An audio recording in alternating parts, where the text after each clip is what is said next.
Stern launches the Uncanny X-Men. Again? JJP teases their Avatar reveal. Again? New Jurassic Park Home Edition. Again! Hi, my name is Jonathan Joosten. I'm the editor of Pinball magazine, and I'm joined by... Hi, I'm Martin Laird. I was there for a minute. I'm the editor of Pinball News, and Jonathan and I are here in this August look-back edition of our Pinball Industry News PINcast. And we are a little bit later than normally. We would generally be about the first day of the following month, but we delayed this particular one by a few days so we could bring you all the latest news about our first headline, Stern's Uncanny X-Men game. So, but besides that, there's also been quite a lot of news across the pinball industry, and it's been a very busy month. Here. Yes, very busy month indeed. Well, let's dive in. Starting with our first headline: Stern launched today, after a couple of days of teasing already, the Uncanny X-Men, a new cornerstone title designed by Jack Danger. And the review was today. It looks like a very interesting game with a non-Italian bottom. So the flippers are not in the standard positions. It's a 3-flipper game with the two regular flippers that you usually have at the bottom, slightly positioned to the right, and a small third flipper at the left of the lower playfield for an interactive danger room, as it is called. So, yes, it's basically the left out lane has turned into a feature, and the right out lane has pretty much disappeared. So everything has been shifted. The shooter lane is now the right out lane. Yeah, which you'll need to see the pictures, I think, to understand it fully if you haven't seen them already. Oh, all right. We should be going to video. That's it. We talked about that. Yes. Well. I'm sure you'll be able to. I'm sure you've probably already seen pictures of the game by now. But we are recording this on the day that the game has been announced, and rather surprisingly, revealed. Yeah, sorry. And rather surprisingly, there were no leak pictures either this time. Oh my God! They finally got their stuff in order. That's right. No awful low resolution pictures, and I think it's fair to say that. The Uncanny X-Men was not sort of generally seen as the next title that Stern were going to be producing. I think it came as a bit of a surprise to many people. I heard a rumor of talk of X-Men. X-Men 97 was rumored.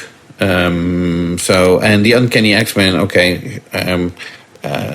same X-Men, different angle, I suppose. So anyway, talking about the games, of course, there's the traditional 3 models that we get with the Cornerstone games, the Pro, Premium, and the Limited Edition. The last one being limited to 811 units. And serial number 811, which apparently is a very significant for the X-Men universe, I suppose, will be randomly distributed among an all access Stern Insider subscriber. So if you're a paid Stern Insider member, and you happen to be buying a limited edition of the Uncanny X-Men, you might end up with serial number 811. That's if you're buying it through Stern's website. Yes, which they had a small number available. I think the rumor was they had about 40 limited editions available, and which one will be number 811. Yeah, so there's a chance of 1 in 40 that you actually get that special number. So. Yeah, although that does mean, I suppose, that you don't know what number you are going to get if you go through that route. It's not like if you go to the distributor and they say, "Oh, we've got machines number 347, 48, 49, and 50," and you can go, "Oh, I have 350. Yes, that's my lucky number." No, I think you buy it through the website, you get whatever number it is, which might be 811, and 811 ties in with the timeline of the Marvel Universe for the Uncanny X-Men storyline, which they're doing, and that is the year in which it's meant to be taking place, Earth 811, which doesn't mean much to me, and hopefully it means something to you. Well, I don't recall being around then. Oh well. No, I do know a little bit more about the pricing of the game. Pro, which is the basic model, is available at an MSRP of $6,999. 6,999, that is. The premium edition goes for $9,699, and the limited edition that we just discussed, merely yours for $12,999. So basically $13,000. But then again, with some, if you make a couple of calls, maybe you can get them a little cheaper, as usually is the case with Stern games and distributors. So, yeah, I think it will depend on demand for the game. I don't think there was that kind of demand for the previous title. So right. I think there was still. I think for that they had like 1,000 limited editions, and I think you can still get them if you want. Right. Stern may have sold out of them, but there's plenty at distributors. This one we don't know. We have to wait for reports to come in from distributors about how well limited edition is selling for the Uncanny X-Men. Right, okay. Are we touching now on the situation in the pinball industry or the distributor market where we hear rumors, so to speak, that resellers are currently overstocking with pinball machines, not necessarily from Stern Pinball, but from many brands that they might be selling, and that there is more games coming out than there is demand, or are we not touching on that? Oh, I think it's reasonably well known. I don't think it's so much a rumor. There's just reports, don't we, that there is a lot of overstock in the market, and sales have slowed significantly recently due to a combination of high prices of games, being something of a flood of games from multiple manufacturers now, rather than just being like the single manufacturer there was back in 2000. And also the people are starting to feel a bit of a pinch on the cost of living. Prices are going up, shopping is going up, people don't have the same kind of money necessarily around. And as also we are seeing something we haven't seen for quite a while, where game prices are dropping on the second-hand market. You can get a limited edition that's probably only got, 60, 70 games on it, and you can save yourself a couple of $1,000s on that, off the new in-box price. And by that stage, any issues with the game will have been sorted out by the previous owner. So it's becoming a slightly more attractive proposition to buy a pre-owned game with just a few plays on it. Which of course doesn't help distributors or manufacturers because they're not selling a game. Right. No, and in the meantime, if distributors or resellers are stuck with games, that also means they have most likely less money to buy other games coming out or newer games coming out, and or if they do, eventually they might go bankrupt if they don't sell these games, if the market is that slow. So, you need new markets, really, don't they, to get these games out to, which is something we will touch on in a minute. Yes, exactly. Well. I was going to. So, anyway, getting back to the Uncanny X-Men, I have a little text in front of me describing the game, which I thought, this summarizes it pretty well. So, let's just read that out loud so that people can get an idea of what the game is about. It's about $13,000, I think. No, sorry, go ahead. Yeah, right. So from the feature matrix, it says, Stern Pinball presents Marvel's The Uncanny X-Men game based on the acclaimed comic stories Days of Future Past and Mind Out of Time. Mm-hmm.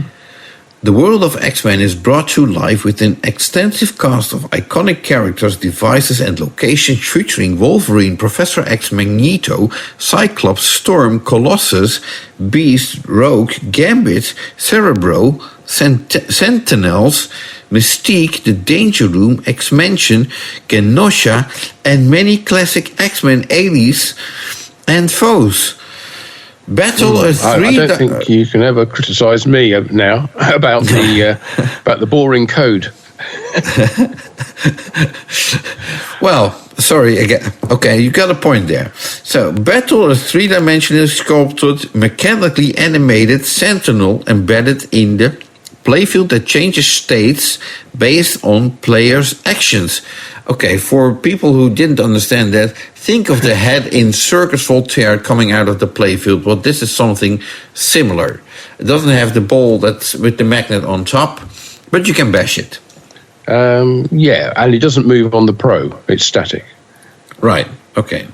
The Sentinel also features mechanical hands that physically interact with the ramps and affect ball trajectory.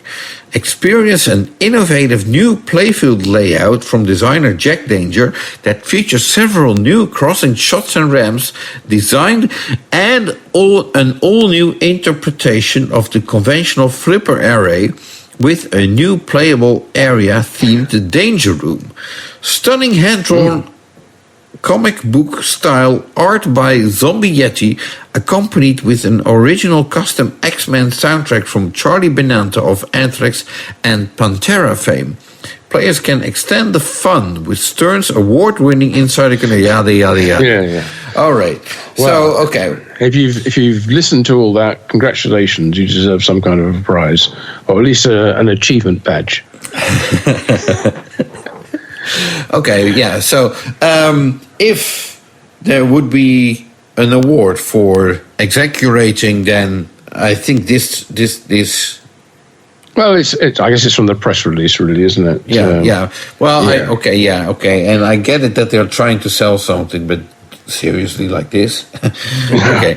Anyway, well, it's the stuff the press will, the non-pinball familiar press will laugh at. I'd say if you want to touch base with more people, get a little bit more down to earth and not so full of yourself. Anyway, so but the game looks very, very interesting. I have to say, I can't wait to play it, even though I have no clue what it's about. But I'm sure we'll figure it out as soon as we start playing. And in the meantime, I'm sure we'll get the usual gameplay videos with Jack Danger and the design team. Indeed, yes. So Martin, what's your take on the game? Well, there's a couple of things. First of all, I love the playfield shots. I think Jack's come up with some really innovative and interesting ways to move the ball around. I'm a little concerned that everything looks a bit shifted over to the right because you've got the action button on the lock bar, which is in the middle, and it's normally sitting about between the two flippers, and it's now way over to the side. But hey, if the game plays well, I don't really worry about it too much. There is a very interesting area on the left-hand side with this danger room, and the way that the ball arrives there as well is also interesting. And I think the actual mechs themselves are for the first time actually sort of quite interactive with the ball. The Sentinel mechanism, which rises up on the limited edition and on the premium models, also has an activating jaw, which you can hit, and the jaw lowers, and inside is a kicking target. If you remember on Foo Fighters, as a kicking stand-up target, which shoots the ball. Well, there's one of those inside the jaw, inside the mouth of the Sentinel. So that's a nice feature. Very interesting with what it's done with the ramps on here. So I think, whereas I know Jack's designed games before, but this is he's only done a couple before this, and I think he's really showing that he's not sort of taking the easy or safe route here. He's going all out and doing some really interesting things with the ball, including some of the types of ramp ball movement that we haven't really seen before. Right. So I think that's really great. Zombie Yeti, of course, does amazing artwork all over the cabinets. I do personally have an issue with the intensity, I suppose, of the artwork on the playfield. In that, looking at it, and I'm looking at the limited edition playfield right now, I can't make out any shots on there where they are. I can't even see where the ramps are or where the targets are. There's just so much artwork all over it, and very little in the way of sort of guidance as to where to shoot. Other than like 3 inserts in front of a ramp, and that's it.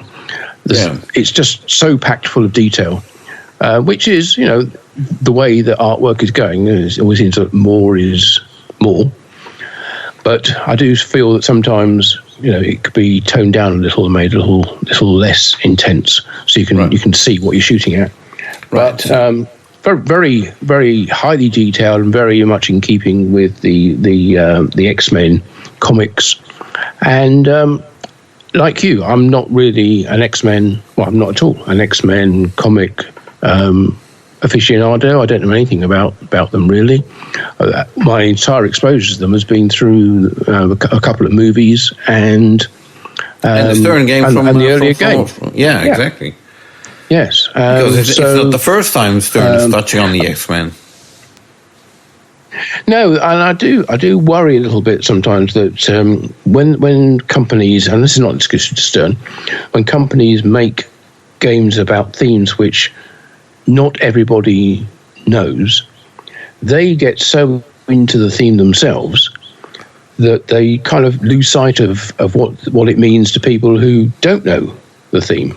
Yeah, they're telling you about the Danger Room and Cerebro and the Beasts lab, and it's not. I have no idea what those are. No, so, me neither. So, although they're sort of playing on that as being iconic, and they're not to me, and they're not to anybody I don't think who doesn't really follow X-Men, and. Right. And if they do follow X-Men, they probably know the actors who play the characters in it, and they don't know anything about the comics. So, all those storylines, the Days of Future Past and Mind Out of Time, mean nothing to lots of people. Right. But the movies, it's our chance to learn. Well, the X-Men movies are very successful and they make a lot of money. So I suppose not to be negative or anything like that, but I can understand from a marketing perspective, like, hey, if these movies are doing well, an X-Men pinball machine or a new X-Men pinball machine might be something that gets quarters from people on location. And so, but then again, there's a difference between buying a movie ticket and a pinball machine. Yeah, well, playing a pinball machine, I suppose, is probably a closer comparison. True. Yeah, but I think the X-Men thing itself will bring in a certain amount of recognition. The comic book side of it, less so. People who are playing it might expect to see the actors and things like that in it, which obviously there aren't because it's all based on the comics. But hey, at the end of the day, it's a pinball game. There's some amazing shots and some very interesting features on it, and I think anybody can have fun playing that and be wowed by some of the features in it. Which I think all credit to Jack. I think he's done an amazing job with it, and I think Stern have done an amazing thing in hiring him as a designer. Yeah, well spotted. Kudos to George Gomez for that, and not tying Jack's hands, so to speak, but giving him, so as it looks, free rein to try something quite unconventional with this design. Absolutely, you can definitely see. Yeah, you can definitely see that Jack has studied other pinball machines from the past and taking ideas from them, trying to incorporate these into this design. Like you said, the way the ball travels is very unique, and can't wait to get my hands on a game. Yep, well, we will next month, I believe, if not sooner. Yeah. So, oh well. Anyway, so I suppose that rounds it up for Stern's big review of today. But there's lots of other Stern pinball news. Yeah, because it's not even their only game announcement this month. No, they also announced a new Jurassic Park Home Edition Plus game, and the Plus indicates that this game, the new version, will have a wooden playfield, still an MDF cabinet and a plastic lock bar, a cosmetic coin door, but it's also featured with Insider Connected. And if you're interested in buying one of those games, well, you could buy it at the Stern website, but you'd be stupid to do so, because the game is intended to be sold at 150 Costco stores in the United States, with an MSRP of $4,999 US dollars. And if you think that's a little steep, it's already been seen to be priced at $47.99 at Costco. So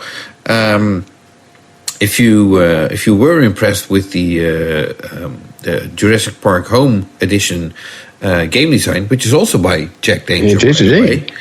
Yeah. So there's basically an upgraded version available now with a like we said earlier, a wooden playfield. Head over to Costco, and I'm not even sure. I'm sure they have show models available. I'm not sure whether they can be played. I don't know. I wouldn't have thought so, given their $5,000 machines. They're probably just there as examples of what the game looks like. But you mentioned earlier that you'd be mad to buy it from the Stern website rather than buying it from Costco. Yes. That is because Stern are offering the game at $1,000 more than the Costco official price. So they were $5,999 on the Stern website, and still are if you go there. $4,999 officially from Costco, and as you said, they've been seen with $200 lower price tag than that in store. So right. That's the place to go. And of course, you get I think you get some kind of long warranty as well with Costco products, and if anything goes wrong with it, they take it back and replace it rather than try and fix it. Right. Don't give people any ideas of basically returning that game after a couple of years. Yeah, I'm not sure what the situation would be if there was any warranty issues with it. I don't suppose Costco are in a position to go and fix games. So I think it would be a return to the store and get a replacement at that point. But it'd be interesting to see whether it does take off. This is certainly not the first time that Stern have tried a home edition, and it's not the first time they tried it through Costco either. Right. No, I don't think it was a success before. I think it ended up with a lot of them coming back to the factory that hadn't sold. Right. So what happened to them after that, we don't know. Well, we hear stories of a warehouse somewhere in the Chicago area with lots of unsold games or return games, if you want to. I think the first time they worked together with Costco was with the Batman Home Edition in 2007 or so. Oh, very good. And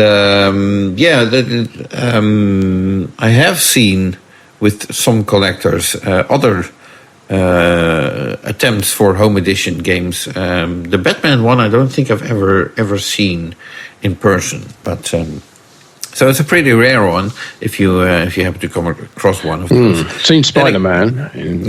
So now the question, of course, we know that Stern has been flirting with the home market, and so far it's never been a success, at least as far as we can see. We don't see the numbers, of course. But does this look like a desperation move to you? No, I don't think so. I think they're always trying to do this, aren't they? Right. And I'm sure it doesn't cost them a huge amount of money. They've already got the design for the home edition of Jurassic Park, which they've tried before, and adding Insider Connected onto it. and calling it the Plus version, and slightly upgrading a couple of the other aspects of it. Seems like an easy win for them. It's next to no development time involved, except on the software side. Right. So no, not desperate, but hopeful. Let's put it that way. Right. Okay. So, other Stern news, not related to any of the previous games. Well, maybe it is. There's speaker lighting system kits, and I believe these are for limited editions, which cost 190. No? No, they're not. They're for the non-limited editions. Oh, okay. Limited editions come with the speaker kits, speaker lights, I should say, with them. But these are being added to the Pro and Premium models. They're upgrades to those models, and they're available for a limited number of games because it needs to be tied in with the game software.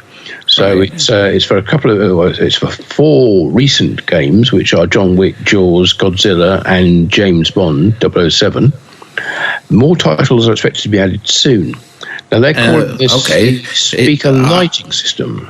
I do have a question about that, and I know we don't have the answer, but more titles being added soon, yeah, of course. How about the Uncanny X-Men? But does it also go further back? In the sense, do we get them to see for what did we have before James Bond? Venom or Foo Fighters, that kind of stuff, those type of games. Do we get them to see for those games as well? Yes, I don't know whether they've already got that code in. I suspect not, or they would have advertised it.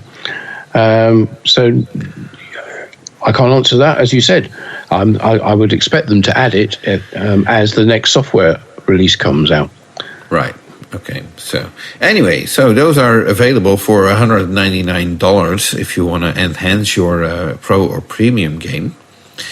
Interestingly, the Stern are calling them speaker lighting system, which is not exactly the most exciting name in the world. But looking at a box that one of them arrived in, it was called Expression Speaker Lights.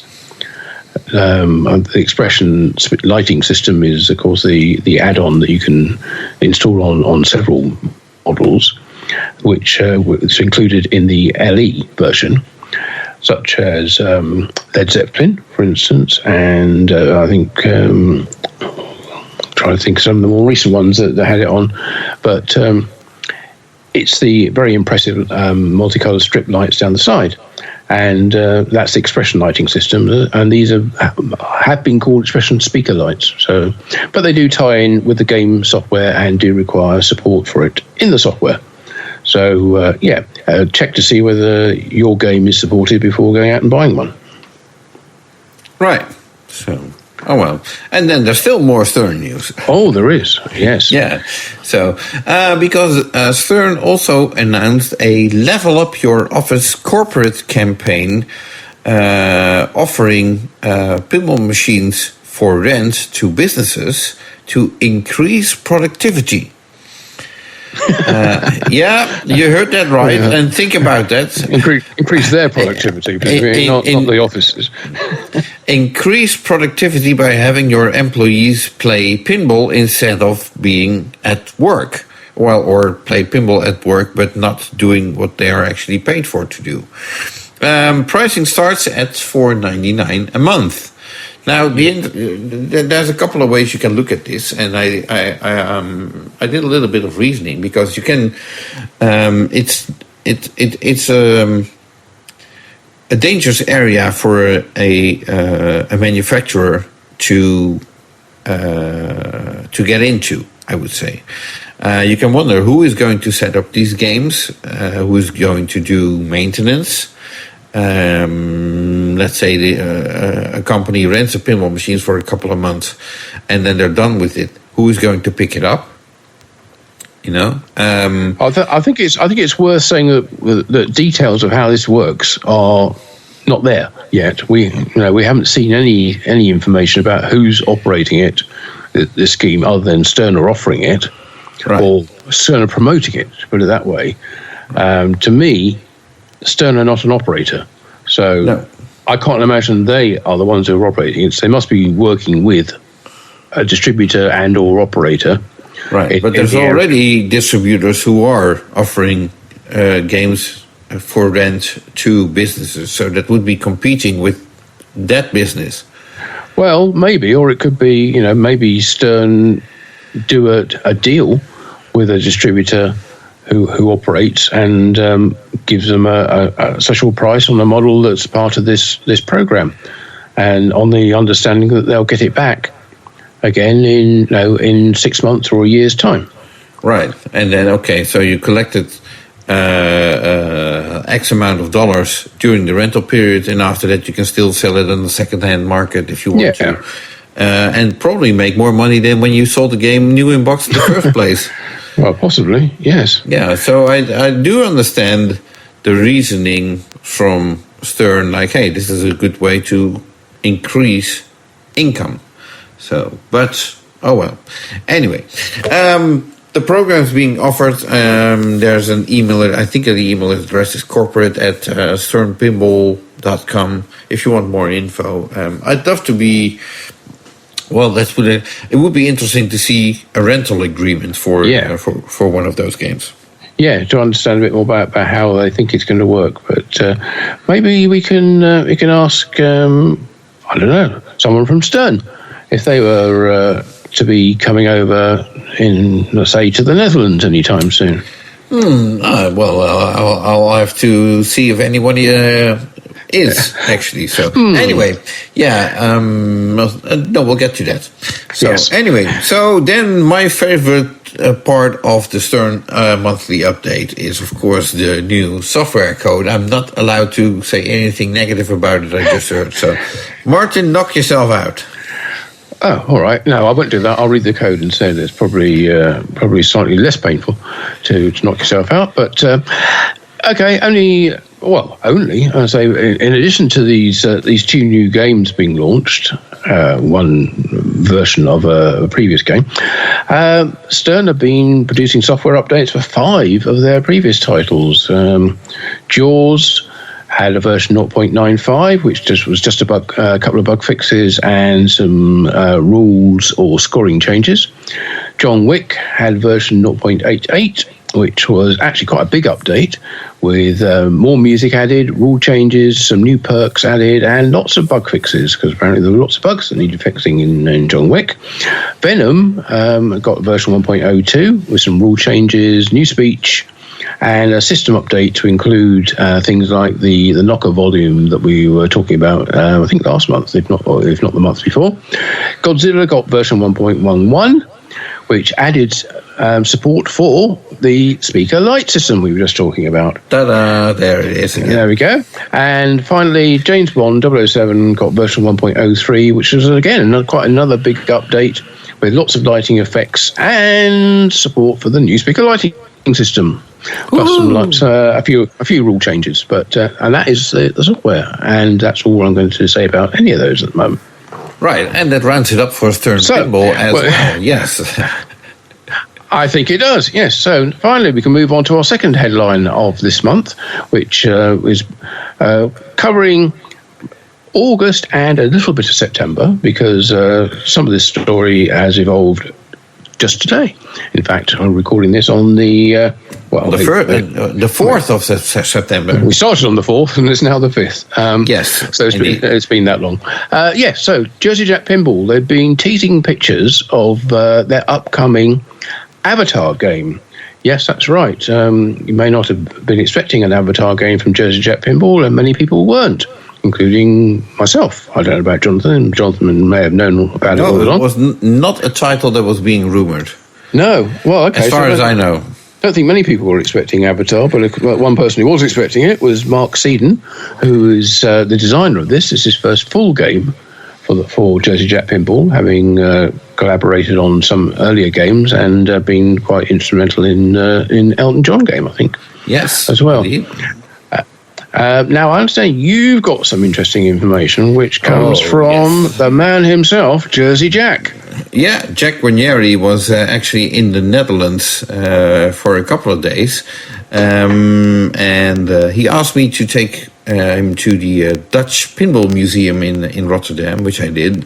We traveled by train. It gave us, of course, hanging out with Jack for a day. Gave us lots of time to talk and so on. So he mentioned a couple of things. But, of course, that was all off the record, and I can't repeat any of that. But he did tell me that I could reveal a few details that we don't know yet. Although one of those details was just revealed in a teaser video that was released a couple of hours ago. And that is the official full title for the game being Avatar: The Battle for Pandora. So that's the official title for the new Jersey Jack game. And basically Jack told me, you're going to want and wait to see what Jersey Jack is about to reveal to the world. It's a game 3 years in the making, a very special game. There are multiple lower playfields, the sky, the sea, it's a multi-billion-dollar franchise with more movies coming. Maybe the most beautiful game created. The game introduces first time ever features from Jersey Jack Pinball, first time ever features in pinball, period. Just wait and see. The game will have 6 flippers. I don't think that's out there yet. So 6 flippers in Avatar: The Battle for Pandora. The game is loaded. So it'll have to be. Yeah. So and a new video tease was just released a couple of hours ago. It shows more of the playfield with under playfield areas and a glimpse of some of the credits. You did this piece, but I'm reading it anyway. That's all right. You can take the credit for it. Yeah, no, it's your credit. I'm just reading it. We're talking about credits. Artist for the artwork on the game is Leah Feske. Not a familiar name to me, but I'm sure she's very good at what she does. Software is by Keith Johnson, Taylor Schneider, and Jason Allen. Sculpts are by Todd Hone. Display graphics are by Jean-Paul de Win, who is, I believe, also the art director for this game. Mark Molitor and Olaf Grammy, which is the same team as Elton John, although Jean-Paul was less active, I believe, on Elton John, as he was already working on Avatar, and he left Olaf more to deal with the Elton John game at that time. So, and last but not least, the game will be revealed on the 12th of September. Right, so 1 week today. Yes, exactly. So, and on top of that, like I said, Jack was in the Netherlands. Not only the Netherlands, he came to Amsterdam because he was actually doing a little holiday with his wife Joanne in Europe. They took a river cruise, and that was up the river from Amsterdam into to Germany, and while in Europe, Jack visited Christophe Linard of Pinball. What's it called? Pinball Pleasure in Luxembourg, distributor for France and Benelux of Jersey Jack games. He also visited Paris, and last but not least, he also visited the Italian distributor Luxury Games in Sicily. Jack was in Amsterdam for 2 days, and the second day, the first day he was sort of under my wing, and we went to the Dutch Pinball Museum, which was I have to really mention, if you ever been to the Dutch Pinball Museum but not recently, you have to go again. It's unbelievable what Gerard, the owner of the museum, has done to the place. He has now added a couple of floors that were not being used before. The way the museum looked completely changed, and it's very impressive. It's seriously probably the most decorative pinball museum on the entire planet. The most educational, I think, as well. You actually learn stuff about the history of the game just by being there. Yeah. So anyway, the second day that Jack was in Amsterdam, Jean-Paul de Win, who also lives in the Netherlands, of course, took Jack and Joanne to the Van Gogh Museum. So they watch a couple of sunflowers and paint dry, I suppose. Hopefully, it's dry by now. Yeah, I suppose it is for some time now. Yeah. So anyway, it was very nice of Jack to reach out to me. It was a very last minute thing, and I appreciate a heads up a little bit more ahead of time the next time. But you're very welcome, Jack. And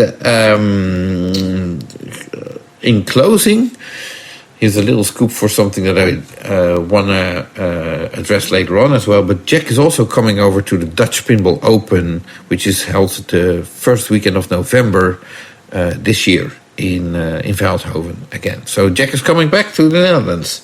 He must like it here. Yeah. I look forward to seeing him there as well as at Pinball Expo next month. So, and that rounds it up for Jack Pinball. Yeah, I was going to say, talking of company heads coming over to Europe, that takes us very neatly on to our next company, American Pinball, because the head of American Pinball, the executive vice president, David Fix, was a guest at the UK Pinfest show that was held in the middle of August at Daventry, our annual main UK pinball show. And a fantastic show it was. Congratulations to Phil, the organizer of that, and all the people who worked on that. It was a huge team. And it would be pointless to try and mention half of the people who worked on it because we'd be here all day. But great show. It's returning next year at the end of August. I was going to say book your hotel room now, but unfortunately all the rooms are already sold out. So there is a waiting list, though, if you want to get on the list for next year's UK Pinfest show, or book adjacent accommodation at a nearby hotel, or a nearby B&B. I don't think there are any hotels that close. But it's going to be a big show. It's getting bigger. It's getting bigger and better every year. And David Fix, as I said, was a guest at this year's show. He was there with nearly all the American pinball games lined up. There was only one missing. That was Oktoberfest. And he was obviously talking to everybody about the Barry Ausler game, Barrio's Barbecue Challenge, and talking about the business. And he he had a question and answer session with an audience, which I was honoured to host and ask some of the questions to David. It's meant to, I think, last about an hour. We ended up talking for 1 3/4 hours and basically only stopped then because we had another seminar coming up very shortly afterwards. Lots of interesting topics covered, going all the way back to the very start of his involvement in the coin op business, bringing us all the way up to date, talking about the current titles and some of the future titles, both from American Pinball and for some other companies as well. So there's a lot of interesting topics covered there. If you want to know more details about that, or wish you had been there and missed it, or were busy at the show playing in the tournaments or whatever, fortunately the whole talk is now available on YouTube. So if you just go there and search for David Fix Pinfest, you will find it. Or I'm sure Jonathan will provide a link in his Pinball Magazine monthly newsletter when that comes out. And I was going to say the whole show report, together with David's talk, the video of David's talk, is available as usual on Pinball News at pinballnews.com. And click on the UK Pinfest link, and you'll be able to see all about the show and watch the video. Right. Okay. Well, that's great to hear. Sorry I couldn't be at the UK Pinfest. I know it's... I always love to go, but unfortunately, I happen to be DJing during the weekends, so I wasn't able to make it because I had to make money. Yeah, I know. Outrageous, eh? Yeah. Oh, well. Never mind. One of the things that David did mention when he was at Pinfest, and you will see in the video, he was talking about their new Aura, A-U-R-A, LED lighting system, which they built for games, not their own games. This is a retrofit for older other manufacturers' games that use fluorescent tubes or use even incandescent lamps. Remember some of those that actually have a light bulb in the back box. Well, now you can get the Aura LED strips, which are basically three strips that go on three sides of the back box inside and provide even illumination across the back glass or translight. And it comes with the cables to connect it all up and a power supply, so you can plug it into either a regular mains outlet or the service outlet on the game if it has one. And the cost on the American Pinball website, when I checked a little earlier, is a mere, well, it seemed to cost it up in UK currency, which was just £62. But that converts to about $81 or 74 euros. 74? No.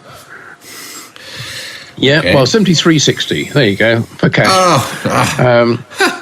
That makes a whole lot of difference. Yes. Yes. So. Well, there you go. It's a nice way of a nice, relatively inexpensive way of getting a kit to provide all this lighting in your back box and keep down the amount of heat generated and electrical interference from a fluorescent tube. And well, they're pretty nasty things anyway, especially if you break one. So LEDs, that's a product that American Pinball are now selling for other manufacturers' games. Right. So. One of the other things that David had that we didn't actually play at the show, we had it lined up and we decided it was probably going to be a bit too long for the seminar, was a new video by Stephen Bowden, who we know is a game designer there, or I don't know, it's assistant game designer or game rules designer. Well, he's also helping out in many other aspects of the company. Yes, that's right. As well as, of course, a world-class tournament player. But he's done this video where he reveals many of the secret features that are included in Barrio's Barbecue Challenge and how the game references many of the features that are found in Barry's earlier games, such as Doctor Who, Space Shuttle, Space Station, and so on. Obviously, Barry's got a long history in pinball game creation, and there are lots of features which become standard that he initiated. So Steve goes through them, points out how they are incorporated into Barrio Barbecue Challenge, and it gives you much more of a background to how and why the game is built the way it is. So that was interesting. Right. I think they took that a little bit overboard, but oh well. Sorry. Yeah, there's a lot in there, and that's available on the American Pinball website and also on their YouTube channel as well. Right. Now, speaking of Barrio's Barbecue Challenge, I believe there was a special $500 Labor Day discount on the game, which ended on September 2nd. Price was reduced to $6,495. While the regular MSRP is $6,995. But you missed out if you just heard about it. Well, yes and no, but we've got more news on that in a moment.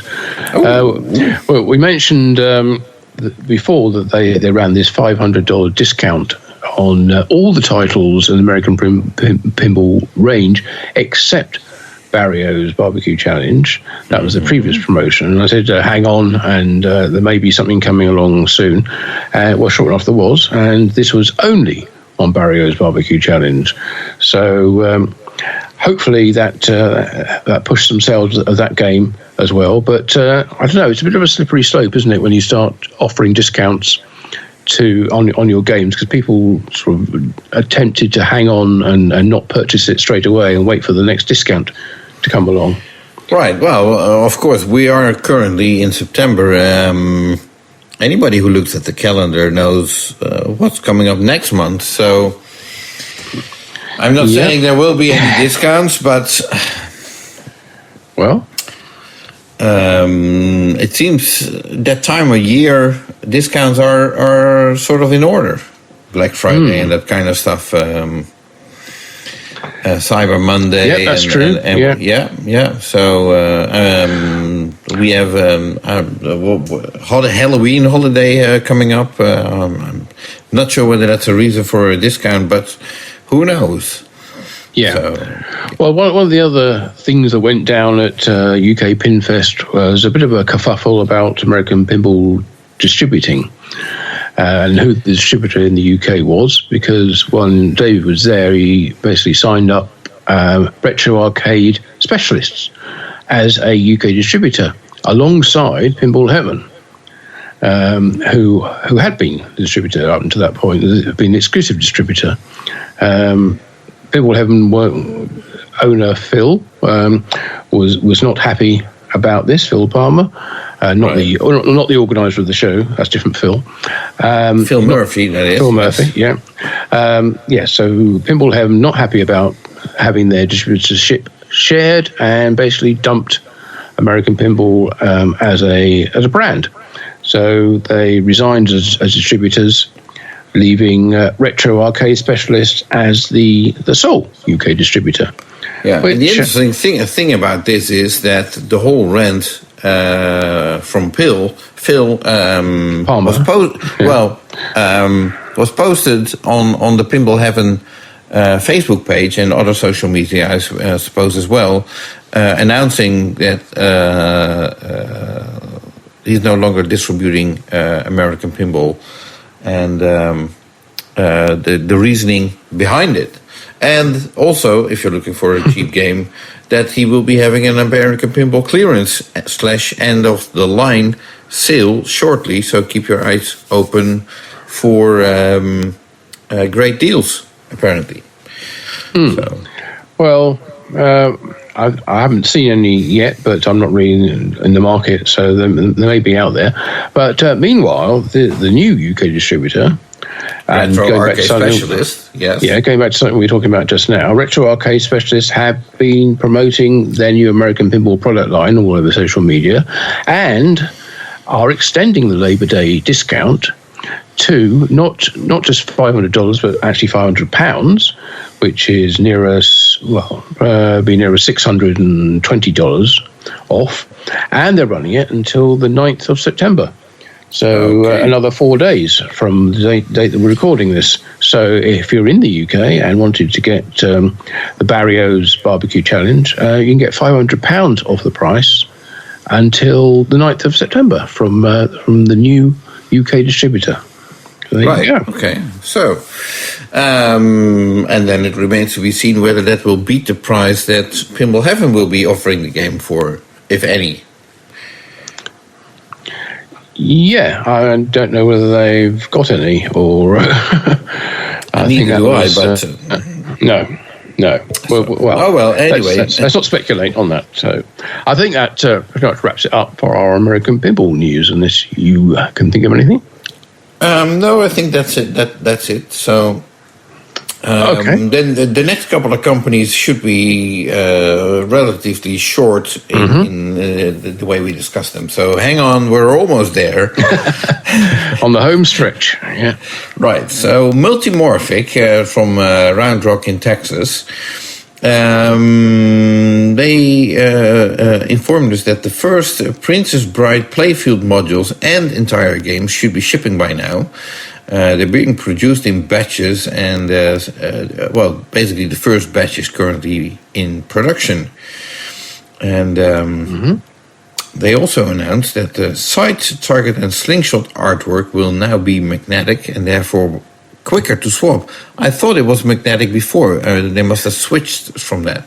No, that's the cabinet art was right. was magnetic, but the targets and slingshots were always printed plastic. Right. Okay. Get it. So some machines will need new metallic slingshots, and side target cover plates may also be required, but just to make sure that the new magnetic artwork can attach. That will also mean that slingshot plastics will not. It makes no sense to light them from underneath. And it will be very dark. I don't know. I don't know whether they're solid, or whether they have a mesh, or what the design is, but or whether they just have magnetic edges to them or something like that. So the central bit can be transparent. Didn't think of that. So okay, but that's all the some multi-morphic news.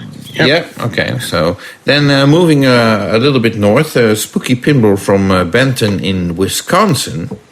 Yep, they've been showing pictures of the move that they're currently taking to a new building, moving the production line or the production facility in there while they're keeping the old building, but they are expanding, in other words.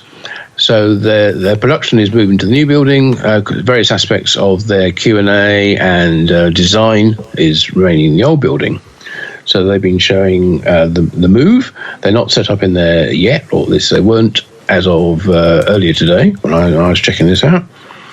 However, in the meantime, they have been able to put game manuals for their Looney Tunes and the Texas Chainsaw Massacre games on their website. So you can have a look and see how the game is put together, and if you've got those games, then that's a reference for the settings, the rules, configurations, and all the hardware that goes into the game, all the board sets, the power supplies, that kind of stuff. That's all in there. It's a little bit rudimentary, generally just sort of showing pictures of boards used and lists of components without too much explanation about how they work. They're certainly not the kind of manual that Butch Peel used to produce, and still does. For he did for Jersey Jack and then for Chicago Gaming, which are works of art in themselves. But the key information is there. Yeah. It's almost like a book. Yes. Well, have I heard that before? Almost like a phone book. Yes. Thick as a phone book. So anyway. Yeah, so those two manuals are there. A couple of new code updates as well. Looney Tunes got some more music added and some gameplay rule tweaks. A couple of bug fixes, some new menu items.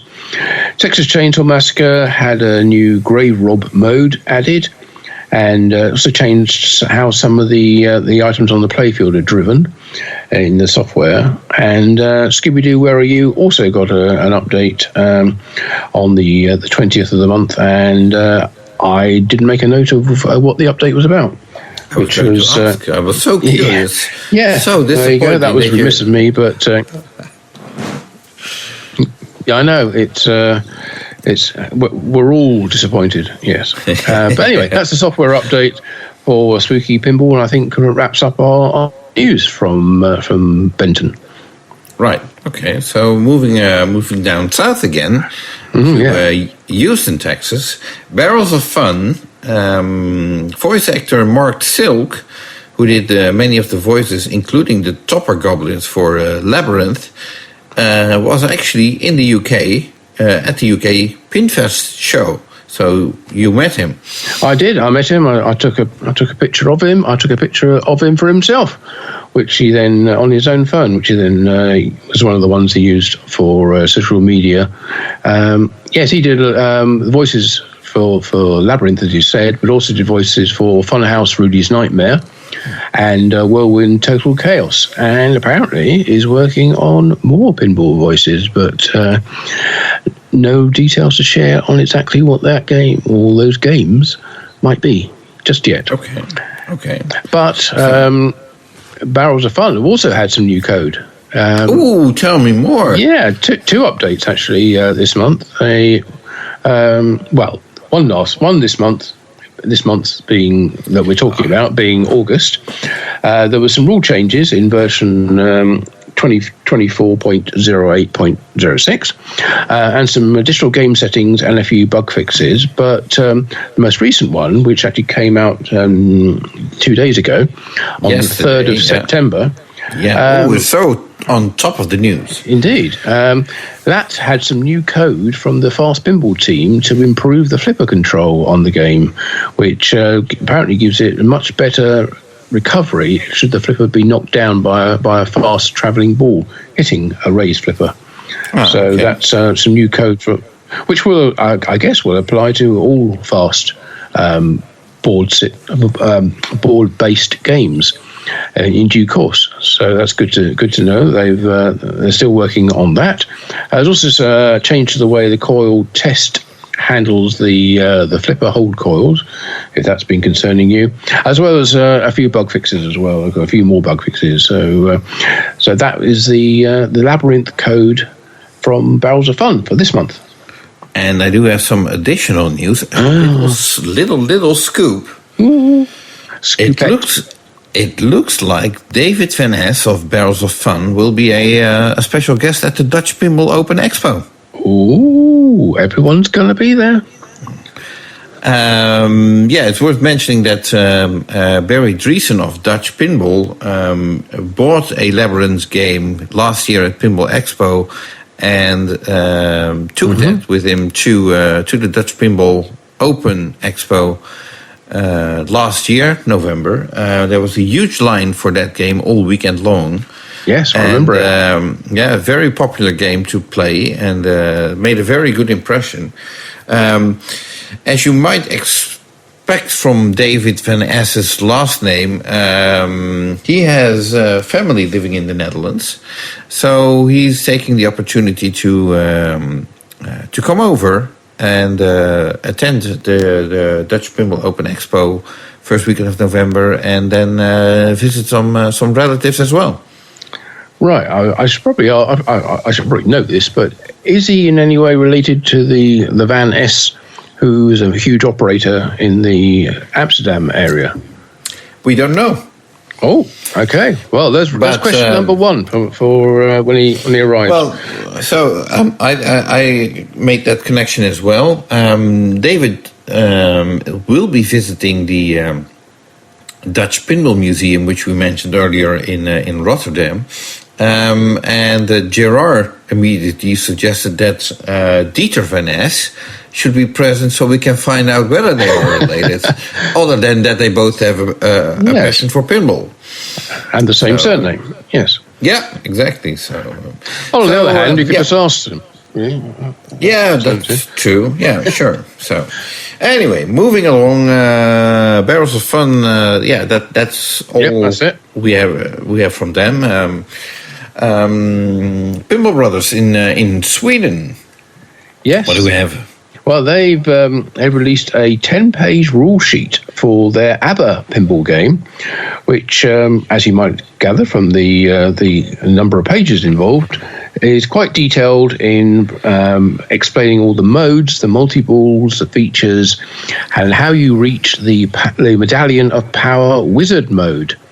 There's a nice chart as well, if you prefer it in graphical form, which is actually quite useful. I originally looked at it and thought, I don't understand this, but then a little bit of browsing. Oh yeah, you're right. You complete this, and it does that, and it all basically feeds into this central Medallion of Power. So you need to complete all these challenges, or you can read it in text form, which is all available on the ABBA page of the Pinball Brothers website. It's a bit hard to find. It's if you go to pinballbrothers.com/ABBA-pinball, then it is right at the very, very bottom where it says rule set. So click on that link and you'll get the 10-page rule sheet. And not only that, but there is a first ABBA pinball live stream available as well, which is available on YouTube. Yeah. Did you happen to watch that link? I haven't watched it yet. No. Okay, I Did have. you? Yes, I did. Well, I watched a part of it. I did notice the software was definitely further developed than when we got to play it upon the launch of the game a couple of months ago. Okay, good. I still think it could use some more voice calls directing the player into what exactly to do, and I still don't get any of the link with the medallion that has nothing to do with ABBA whatsoever. So I don't understand why they stuck to that. Because for the average ABBA fan who hasn't been to the London show, the medallion makes absolutely no sense. But other than that, it was a very nice game. I also have to say that when we got to play the game during the launch event, the helicopter was having difficulty locking the balls. Yeah, it was unreliable. The balls could drop from the helicopter, and it would basically, have two balls on the playfield without the game realizing that you got into a secret hidden multi-ball feature or whatever. From what I've seen in the in the new video, that mechanism has been made more reliable, and I didn't see any balls falling from the helicopter when they weren't supposed to. So good. Well, yeah, Daniel did say they redesigned that bit, and obviously it's been an effective redesign. So good. Yeah. Okay. So. Well, I think that's about it for Pinball Brothers then, and we can move on to all the way over the other side of the world, pretty much. Yeah, for the other brothers. Yes, indeed. Yes. And we're talking. Yes, and we're talking about the Blues Brothers.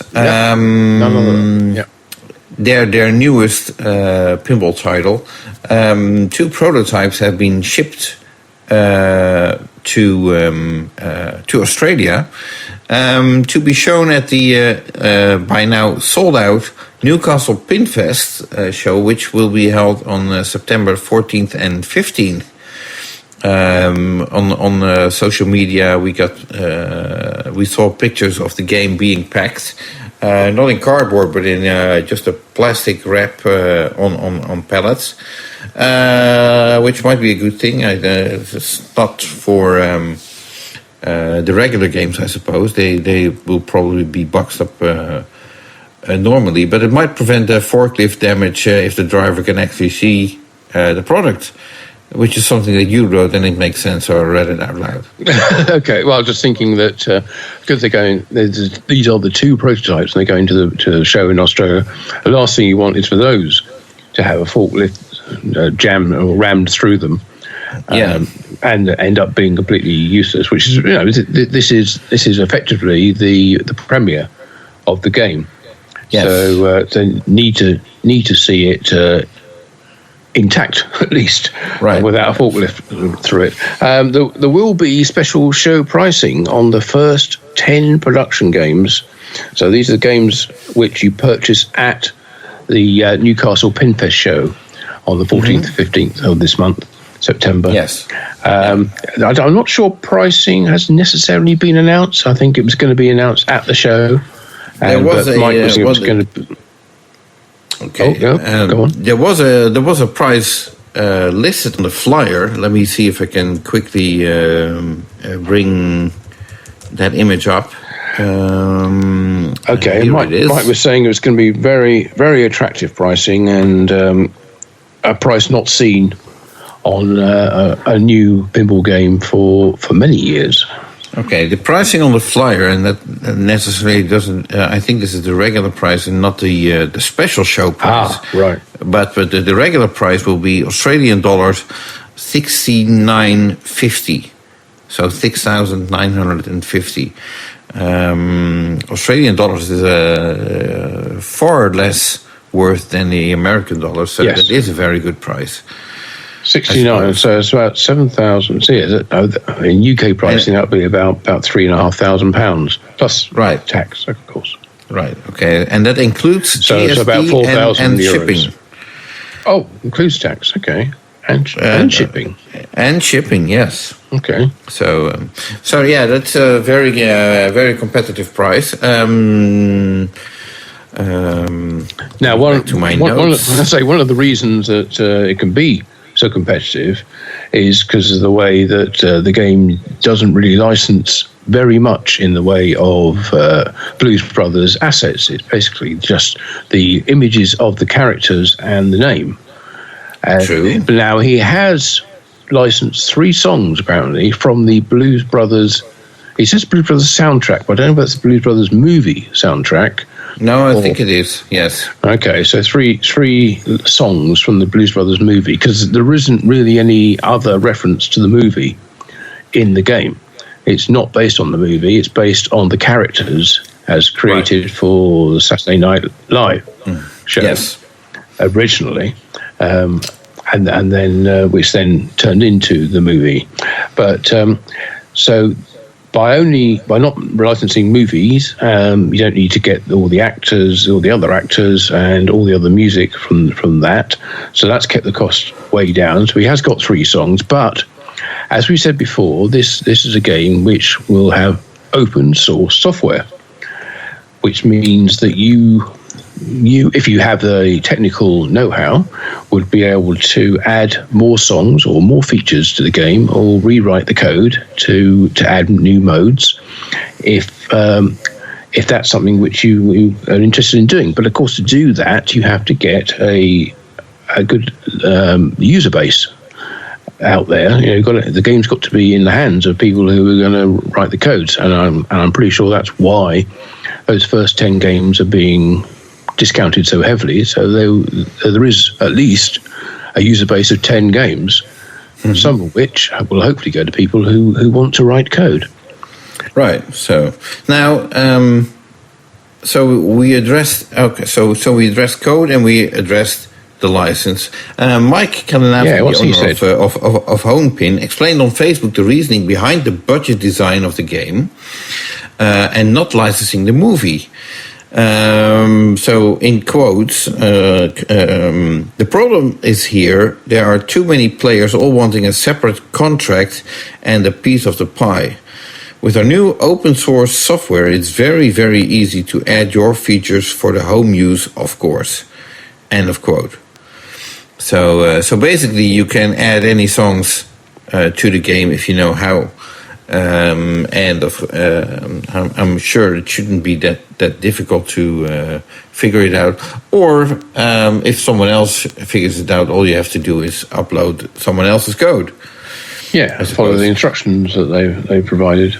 Right. Now, speaking of the code, and this actually, the following news actually helped in giving this open source concept a little bit more credibility, is that the open source software and game rules have been developed by Dick Hamill from the United States, who is known for his rewritten code for classic Bally and Stern Electronics games. He also developed a new MPU or something like that, a new board to control such game, I think, which includes an Arduino computer or something like that. So it's easy to program. So that seems to help in giving Homepin at least a bit more credibility, in the sense of that it should be possible to actually make something out of this game. And let me express by saying that Mike Kalinowski also expressed earlier on that the game will be completely coded when it starts shipping and so on. Yes. So if you can't code, no problem. You can play the game. You get the 3 songs in there and so on.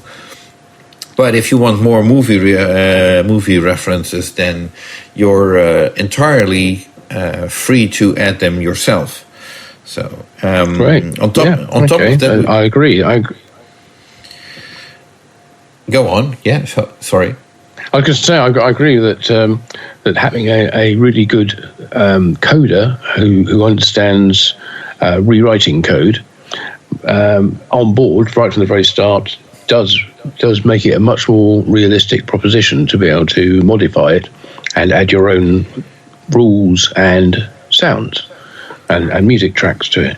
Yeah. Right. So yeah, good call there. Yeah. So, and the last bit of news from Homepin that I found is that Mike also announced who did the artwork for the Blues Brothers game, and that's actually Neil Fraser Cravett from the United Kingdom. Okay, it's a new name to me, but I will check them out and see. But I did check them out before and look to see if there was any reference to anything that Blues Brothers related on their website, and I couldn't see anything. But that's probably was a little it any early. good? But, talented graphics, but it's just in the past we've sometimes been able to get a few leaks of upcoming artwork or games from the designer's website, haven't we? Right. Wouldn't be the first time that's happened. Right. So, oh well. So that rounds it up for Homepin in Australia, and of course there will be more news, I suppose, on the Blues Brothers game in our next episode, as we have the Newcastle Pinfest coming up in a little over 2 weeks. So, and we'll be reporting any news that comes in from that event. So, okay. So let's move back to the US and back down to Texas again for our next bit of news, which comes from Turner Pinball. And I say Chris Turner, the head of the company, was interviewed in the In Before the Lock video podcast, which was very interesting. That's available on YouTube. If you search In Before the Lock on YouTube, you will see a list of their multiple recordings, and the most recent one was with Chris. In the meantime, the company's been showing pictures of parts arriving for the manufacture of their first game, Ninja Eclipse, which was first launched back in Texas Pinball Festival just 18 months ago, I think. Yeah, that's a Whitewood. Yeah. And then, of course, last year at Pinball Expo, they showed what they thought was going to be the final production version, and then got a lot of feedback on that, not all of it positive, which caused them to redesign various parts of it. And then we saw it again at this year's Texas Pinball Festival, where it was in a much better condition, a much more saleable product. And yes, they are taking orders for their first limited run of 100 first edition machines. Now, if they do make any more beyond that, if there's a demand there, those will not be the first edition machines. They will be arcade editions, which won't have all the same features that the first edition ones have. There's only one level of this, so it's a bit easier for them to start off, and all the games are going to be the same. So we've been seeing pictures of wireforms and chromed legs, for instance, which are destined for a local San Antonio powder coat company. We were going to make them all bright purple. Now, the first deliveries of production games are expected to take place very close to Pinball Expo, just slightly before. And an interesting thing that Chris mentioned in the Before the Lock podcast, I'll call it that for now, was that although there's only one version of Ninja Eclipse, says future games will do the same kind of thing that Stern do now with their cornerstones and have 3 different tiers, like a Pro, Premium, and LE. So obviously they're going to be looking to make larger numbers of them, although Chris did say that they can't, they're not in a facility or don't have the means to make large numbers of games yet. They're still going to be in the few hundred. So it could be a bit like Spooky do, where they say there are 300 and you can pick either the low tier, the medium tier, or the high end tier, and we make however many are ordered from those 300. Right. Okay. But that's me speculating. That's not what Chris was saying. But he did say that they could could possibly just about make 500 at a push in their current facility. But it's going to be in the low hundreds, I think, to start off with. Yeah, so now you just mentioned that the first deliveries of Ninja Eclipse will take place hopefully before Pinball Expo. I also understood that if you order the game at this year's Texas Pinball Festival, you're likely to receive that game early January 2025. Right. Okay. If all goes well, of course. I mean, they still have to start manufacturing and so on, and God knows that's a beast on its own. So what could go wrong? Well, we'll probably find out. Yes. Yes. How long have we got? Yeah. Okay. Well, we wish them well with producing the first games, and hopefully they get those games out in a smooth way. Hopefully, yes. So, speaking of getting games out, Chicago Gaming have been shipping Pulp Fiction games, but not the limited edition models yet. Those are expected to start shipping in late September, and they will continue to ship them throughout October and November as well. And those are the games that basically have the topper on top. I don't think there's any other major differences, if I'm not mistaken. So, and if you're looking for a Medieval Madness remake game, rumor has it that a new run of Medieval Madness remake games is scheduled for the first quarter of 2025. Right, so not too long to wait for that. No, exactly. Although you'd expect them to be busy building Pulp Fiction, but maybe they can run two lines at the same time. So, Well, you might be able to see their operation yourself if you go to this year's Pinball Expo, because there is a factory tour of Chicago Gaming amongst the four factory tours that are taking place: Chicago Gaming, American Pinball, Jersey Jack Pinball, and of course Stern Pinball. Right. So, which reminds me, actually, thank you for bringing that up. Earlier, we talked about Jersey Jack Pinball upcoming Avatar game. That game will be on the line during the Pinball Expo factory tour. Makes sense. So, they're launching it 12th of September. We expect by 1 month later they will be building it. Yeah. Still building it, I suppose. So anyway, you did some digging on Haggis Pinball in Australia. Well, just a little bit. There isn't a huge amount of news, I'm afraid, from Haggis. All I could really get this month was that the liquidators are still dealing with claims and seeing if there's any value, and still trying to see if there's any value in the remaining assets. And we'll be going over the company's books. They were looking for and received approval by the creditors of the company for their expenses. They need to be signed off, I think, although it looks like these expenses, because there's no money left at the moment, looks like these will be met by a government-backed scheme rather than out of any funds that they're able to recover from liquidation. In the note for that filing, for their expenses, there was an interesting note that referred to an internal meeting about the status of litigation and meeting with solicitors to prepare for litigation. Not entirely sure who's litigating against whom, but looks like there might be court action to be taken, presumably civil action at this stage to try and I won't speculate on what it might be for, but it's interesting to see that being mentioned in there, and the fact that the liquidators are basically charging for their time in preparation for that litigation. So we'll I would certainly will keep a close eye on what's going on there and whether that leads to anything. Right.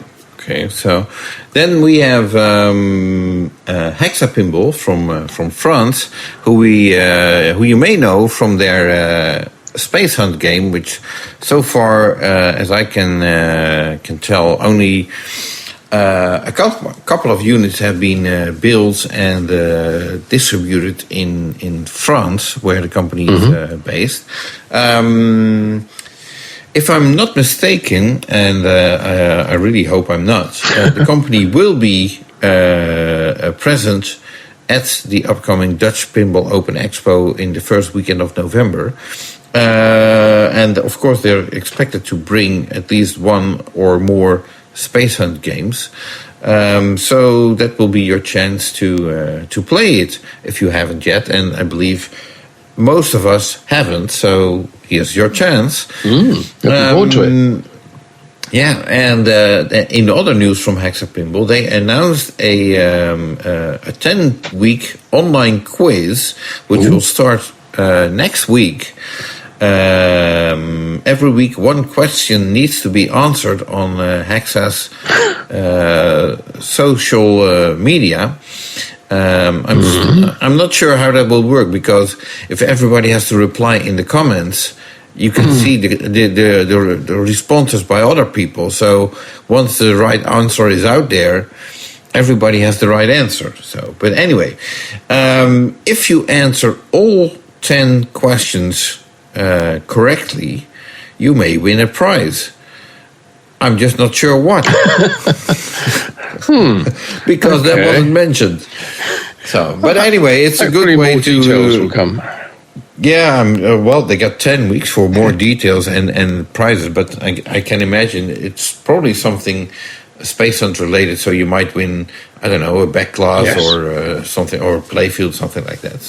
So, and maybe they have something completely different in mind, a new car, or I don't know.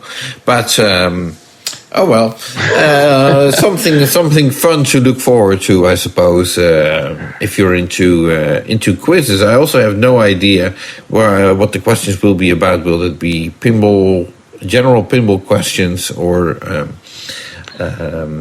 Space Hunt related questions, or Hexa Pinball related questions? Right, and this starts next week, you say? Yeah, I believe so. Yeah. Okay. Well, keep an eye on that, and good luck if you enter the quiz.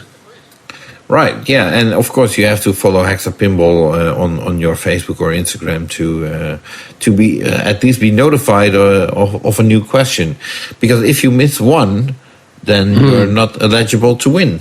Well, that'd be a disaster. Yeah. Oh yeah, I know. I wouldn't be able to sleep. Well, I'll give you some more code updates. That will help.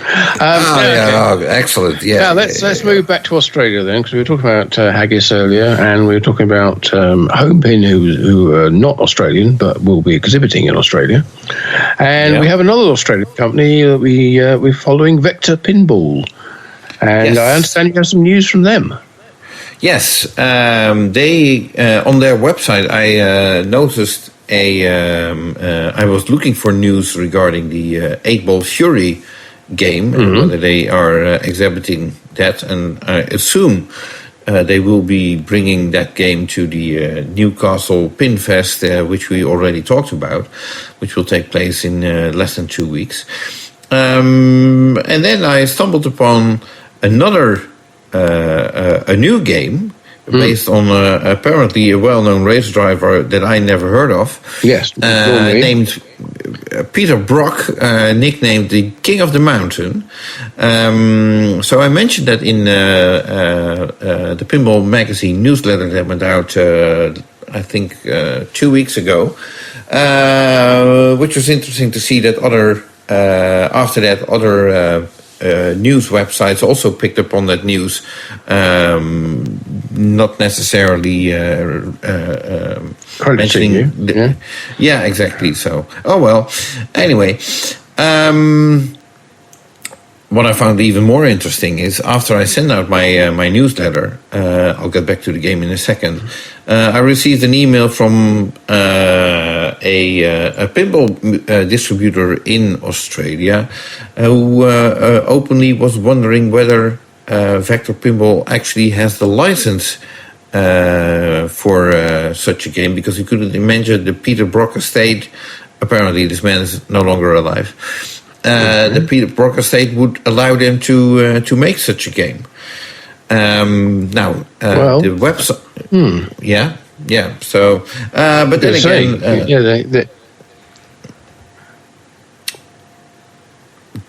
was just following what you were saying about it not being licensed, and I think you're about to mention about what it said on the Vector Pinball website. I don't recall exactly what it says, but I found it. Let's put it like this: I would find it rather odd if there would not be some sort of agreement with the Peter Brock estate, as it looks like this is the layout of the game is an original design. So I can't imagine, although I have to be careful what I say here, because we have seen this in the past from really large manufacturers designing a game without having the license. Yeah, especially when on the Vector website it does say Peter Brock, King of the Mountain, licensed pinball games, saying there are two versions, and they've got his signature on it. Not to say you couldn't get that elsewhere, but I think it'd be madness to do that without having it as having them signed up. Yeah, so now apparently, hopefully for them, Peter Brock is very big in Australia, and that will help him sell some games. So apparently he was very popular in the late 70s, early 80s, if I'm not mistaken. Right, okay. Well, not anyone that I've ever heard of, but then I'm not really into Australian car racing, so I probably wouldn't. But nice to see some original design work going on there, and maybe that design will end up in another title as well.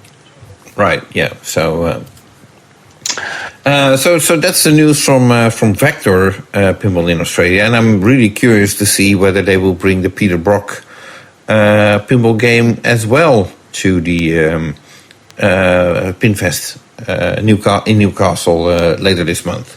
So, and we'll see. Yeah. The last thing, I think you already mentioned, there's two versions available of the game. Yes. I think he drove different types of cars, and one is for the one type of car, and the other is for the other. Yeah, one's a 1984 Holden Commodore, and the other one's a Holden Tirana from 79. And thank you for mentioning Holden, because there's another pinball game announced on the Vector Pinball website, which is actually a Holden pinball machine, which features various car models. So I'm personally not familiar with that brand. It's an Australian brand, if I'm not mistaken. So, that game is still in development, and the current images of that game do show a backglass, but the playfield looks like a firepower playfield with which is just a re-theme, I suppose. So we'll have to see what that game will look like. Yeah, it could just be a one-off, or it could be a short run. You never know. Yeah. Okay. So anyway, finally some good news from Australia, because Vector Pinball seems to be very active. Yeah. Indeed, yeah, and they've been going for a long time, so they've got a good history of making games, albeit in small quantities. Anyway, moving on, let's go back to Europe. Yeah, back to Europe and Italy and Pedretti. No particular news from them, but they did bring out a code update for their Funhouse remake game, one of which was at the UK Pinfest show, and received a lot of very positive comments about the artwork and the feel of it, and how similar it was to the original. In fact, somebody said they thought it originally was just a different backglass on an original Funhouse game, and it wasn't later until they realised that it was actually a brand new remake. Anyway, Pedretti brought out some new code for that, and it has new code, but of course the game has two sets of code in it, or three sets of code in a way. It's got the original code, it's got the enhanced code, and it's got the 2.0 code, all of which get updates for various features, which I won't go into at the moment because there's quite a lot of them. But that version came out on 13th of August, version 1.09. So if you haven't updated your Funhouse remake yet, make sure you do, because there's some good stuff in there. Right, and I may have a little bit of additional news from Pedretti. Can't confirm it yet, but we're looking to invite Andrea Pedretti, the owner of the company, as a special guest for the Dutch Pinball Open Expo, which is going to be held the first weekend of November in the Netherlands, of course. Indeed, yeah. So got my ticket booked. Yeah, so it looks like a very busy seminar program for that weekend, as we will also have Dutch Pinball probably discussing their Alice's in Wonderland game. Alice's Adventures in Wonderland game. Yeah, exactly. So, Speaking of which, Okay, so yes. Speaking of which, well, what a nice bridge! Thank you so much. Yes. Well, of course, we know that Dutch Pinball is working on, or DPX, we should say, the side business that they are running together with Melvin Brouwer Williams. They have started teasing Alice's Adventures in Wonderland with small rhymes. Rhymes that refer to items on the playfield, and they revealed a couple of images. One included a clock that's that's sitting on the playfield, which has an LCD display in it, so that display can portray anything basically. And most recently, they shared a video of a player-controlled outlane spinning disc, I believe in the left outlane, which is player controlled. So with a touch of the button, you can change the direction. I think we've actually seen that on Magic Girl as well. Of course. And the video also showed highly detailed sculpted plastics on the game and mirror blades, which made me wonder, those sculpted plastics that are really 3D with flowers on them and so on. Yeah. Could that be ball traps? Yeah, because there's a reason. Because there's a reason those plastics are usually flat, because else if you trap a ball in there, you won't be able to get it out of there. So good point. So anyway, the idea of using a poem or a rhyme for a pinball machine is not new, of course. Python Angelo invented that with several games. Brighter Pinbot comes to mind, but also Pinbot and a few others. So, but good luck to Dutch Pinball keeping it up with the rhymes and teases up until they will reveal the game. We still don't know when that will be, but we're still set for the third quarter of this year, which means it should be somewhere this month. Well, yes. Well, you've got some news about some of the games which they've already produced.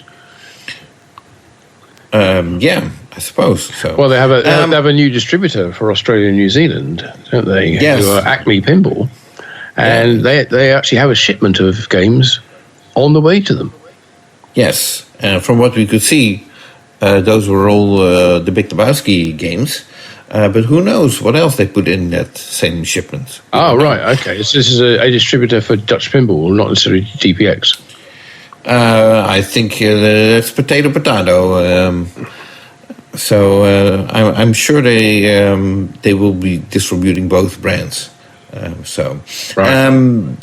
a slightly different topic, but nevertheless still very interesting, Dutch Pinball also publicly announced that that they switched for their playfield manufacturer. Oh. That used to be Mirko for the Big Lebowski, and for whatever reason, and I won't go into detail, they decided to switch to Bad Hamburg for their playfields for Alice's Adventures in Wonderland.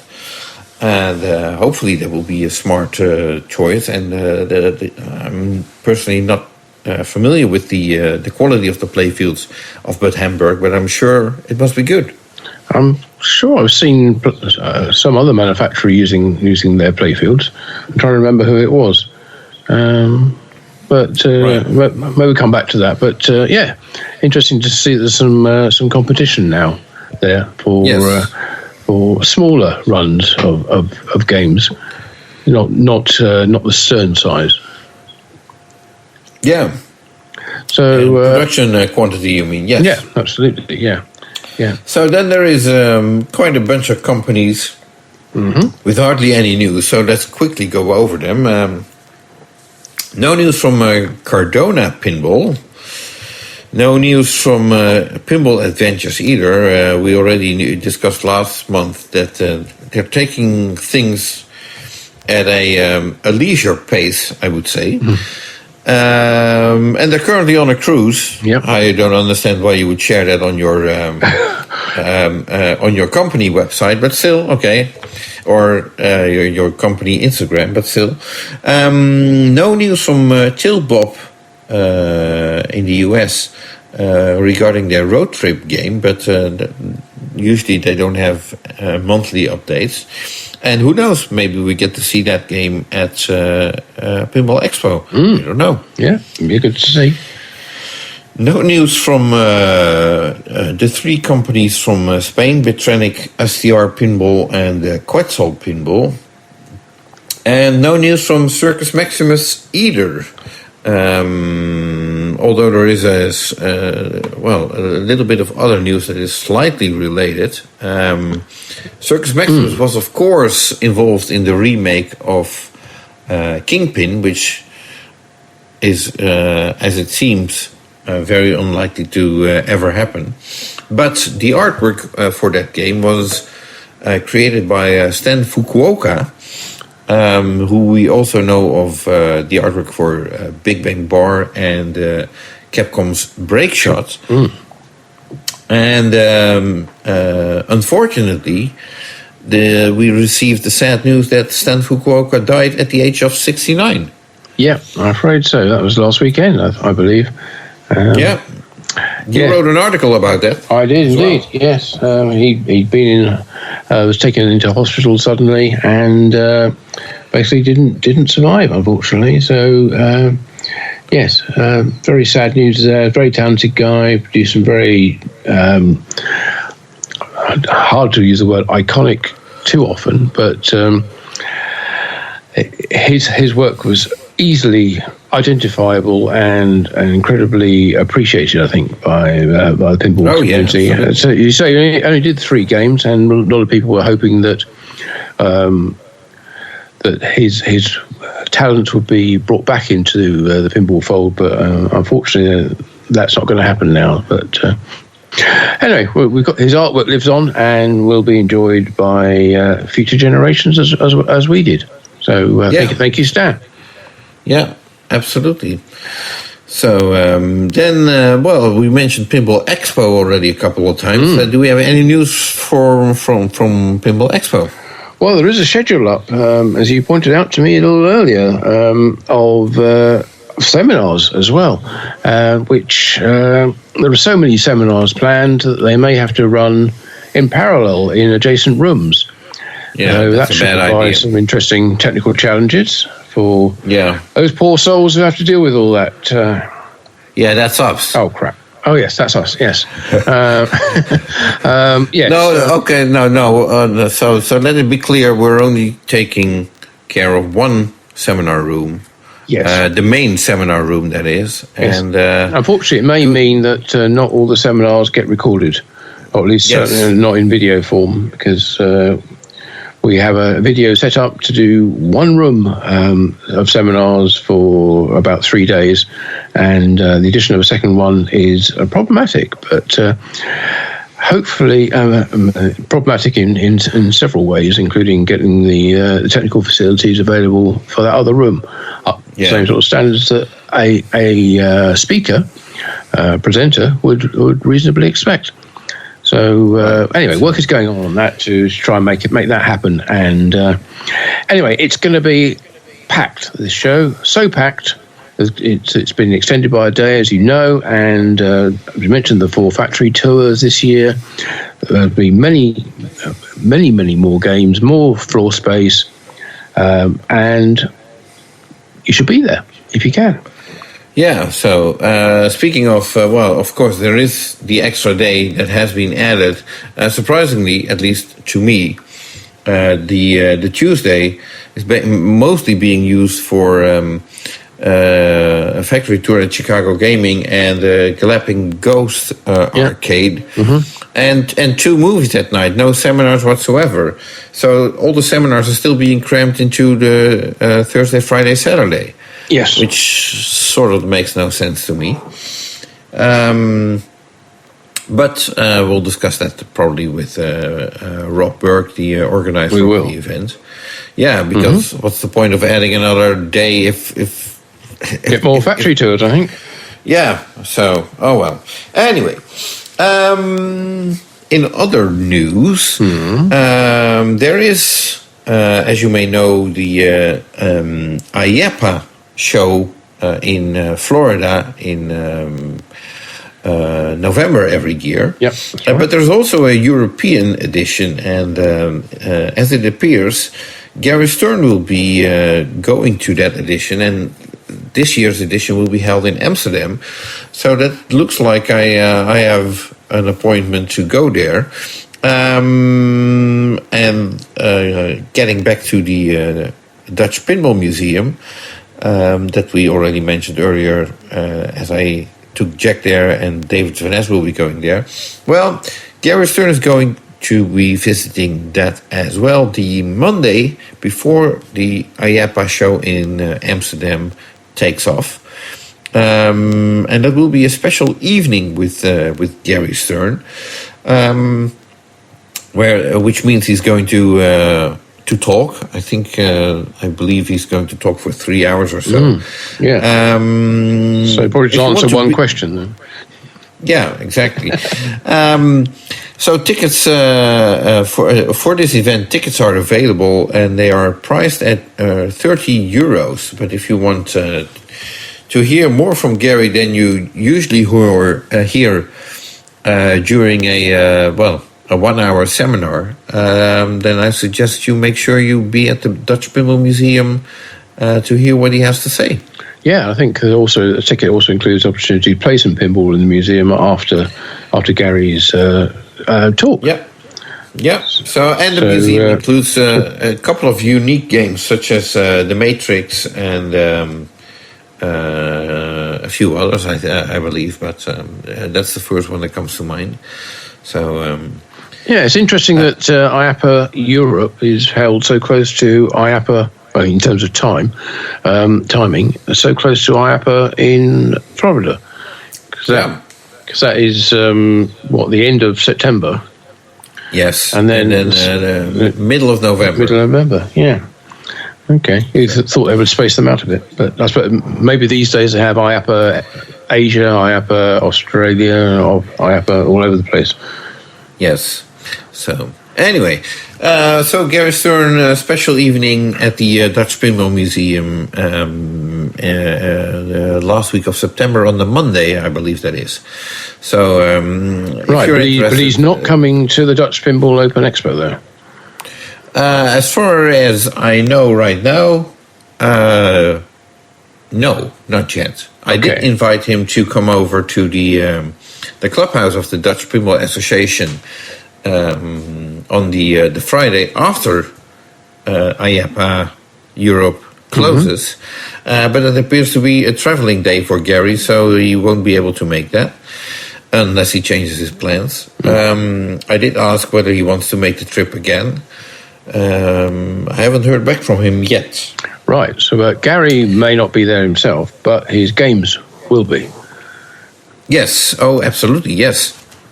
I have been involved in connecting some people from the organization of the Dutch Pinball Open Expo with Stern Pinball and their European representative, Lloyd Dutton. And I believe there's been a meeting this week. And it looks like Stern Pinball will have a big presence at the event, hopefully bringing, well, I don't want to sound too optimistic, but let's say 10 plus games, and who knows how many that plus will indicate of recent games. And we're still trying to see whether we can get a special guest from Stern to come over, whether that is Gary or a designer or a coder or someone who's just a secretary to a secretary, something, someone who works in the cafeteria. Someone who spilled the beans. Exactly, yeah. So, but, we mentioned the event earlier on. So Jack Guarnieri is confirmed to be a special guest at the event. Other special guests include, of course, Barry Dreesen and Melvin Brouwer Williams from Dutch Pinball /DPX. We're still talking to Andrea Pedretti, who is busy, but he is definitely interested in coming over. We still have to arrange flight tickets for David Van Ness, but he's supposed to be there, so we'll get that going as well. And we're also talking to, I'm talking to Daniel Jensen of Pinball Brothers tomorrow, who's also interested in coming over and hosting a seminar and hopefully bringing a couple of games, including, ABBA, Queen, and Alien. Well, that's all of them, but... So it looks like it's going to be a packed seminar full of special guests at the event. Yeah, there'll be a couple of idiots there doing some kind of quiz as well, apparently. Yeah, those idiots. Last year they ruined the whole show by doing the quiz 2 times, also on the Sunday. Yeah, I know. That would be a quiet day, but yeah. So. And there's actually going to be quite a few distributors also at the event, which makes us believe we hope to expect Pulp Fiction, President Show, Cactus Canyon remake, a Funhouse remake, hopefully also Alice's Adventures in Wonderland, and maybe, and that's a big maybe. Hopefully also Avatar. So, it's if you're looking for a pinball event in Europe, I think the Dutch Pinball Open Expo this year, which happens to be the 25th edition of the event, is one not to miss. So make sure to be there. Right. Okay. So, and then we're still not done. No, so talking about shows. This past couple of weeks, the 2025 Texas Pinball Festival rooms were opened up for booking, and at the Embassy Suites hotel, which is adjacent to the convention center in Frisco, and as always seems to happen these days for that event, all the hotel rooms sold out really, really quickly. And this time it was like in under 3 minutes. People were sort of thought they had it on their browser, had the room in, said this room, they picked it, and they went to go check out, and it was already gone. So you had to be really quick. But fortunately, you don't have to stay at the Embassy Suites Hotel in Frisco. Plenty of hotels in the neighborhood with lots of rooms, I would say. Yes, one or two, actually, probably even closer to the convention center than the Embassy Suites is. So I think there's a Hilton, is it? Across the road, or a Home Style or something like Home Suites, or just across the parking lot anyway. That's really, really close. And if you don't get to that, there are loads and loads of other ones with the very short walk. So another show not to be missed, the Texas Pinball Festival 2025, taking place next March. I haven't got the dates. Right. So there's one more item on my list which I found interesting to mention, and that has to do with Nitro Pinball in Canada. Now we may know Nitro Pinball is the company is run by Tommy Floyd, who used to be a famous rock singer in Canada. I think somewhere in the 80s. And he's been running Nitro Pinball for quite a few years. Also running his own show for a couple of years in Vancouver. But lately, Nitro Pinball has been expanding in Canada with offices in Toronto, Quebec, and Calgary. And according to the website, they also have offices coming soon in Regina and Winnipeg. So that's a big expansion. I would because they're already based near Vancouver, and they have offices in across the border as well in Washington State in the US. Yeah, so I think we mentioned a couple of months ago about a major pinball distributor in Canada, which was being, I think it was sold to another party or whatever. Apparently, from what I hear, one of their main buyers in the pinball section left the company after that takeover. And it looks like Tommy's basically jumping in the gap that they left. So well done, Tommy. I would say. Good luck. Yeah, absolutely. So, and I figured that would be a very nice positive note to end this PINcast. Very good, very thoughtful of you. So let's do exactly that then, and just remind you that Jonathan and I will be back at the start of October. My goodness, can you imagine October? It is not that far away now, unfortunately. But we'll be back then with our very first, our next PINcast, I should say, looking back at all the events in the pinball world throughout this month that we're in at the moment, which is September. So we look forward to seeing you then, and hope you have a fantastic rest of September.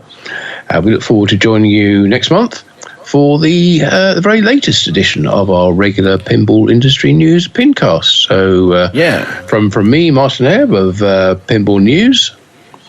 And me, Jonathan Joosten of Pinball Magazine. We wish you a happy month, and we'll see you next time.